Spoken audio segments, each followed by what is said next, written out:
100 years ago, the class of 1920 graduated into the end of a deadly pandemic. 50 years ago, the class of 1970 graduated in the midst of Vietnam War.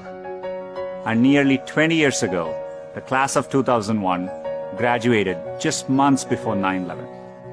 There are notable examples like this. They had to overcome new challenges, and in all cases, they prevailed.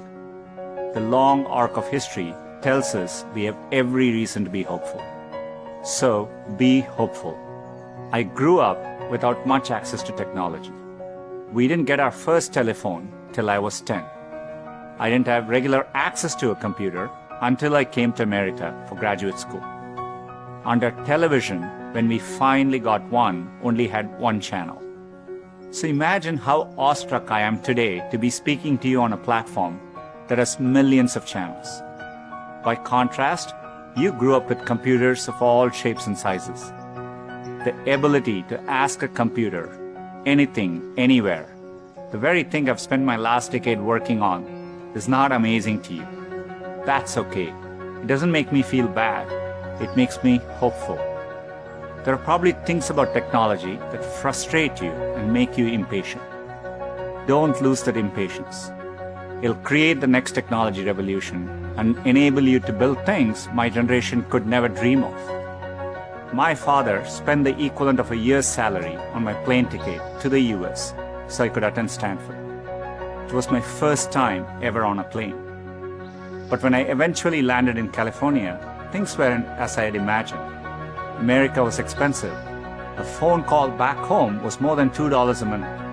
And a backpack cost the same as my dad's monthly salary in India. And for all the talk about the warm California beaches, that water was freezing cold. On top of all that, I missed my family, my friends, and my girlfriend, now my wife, back in India.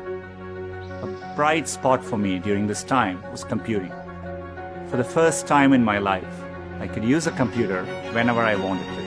It completely blew my mind. And at that same moment, the internet was literally being built all around me. The year I arrived at Stanford was the same year the browser Mosaic was released, which would popularize the World Wide Web and the internet. The summer I left was the same summer that a graduate student named Sergey Brin met a prospective engineering student named Larry Page. These two moments would profoundly shape the rest of my life. But at the time, I didn't know it.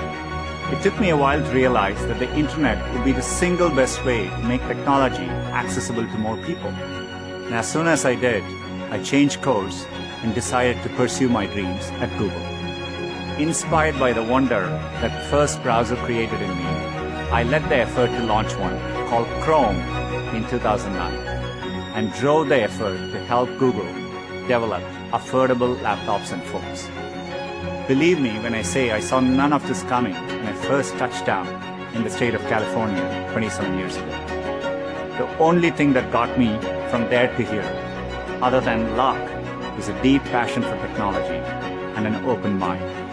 So take the time to find the thing that excites you more than anything else in the world. Not the thing your parents want you to do, or the thing that all your friends are doing, or that society expects of you.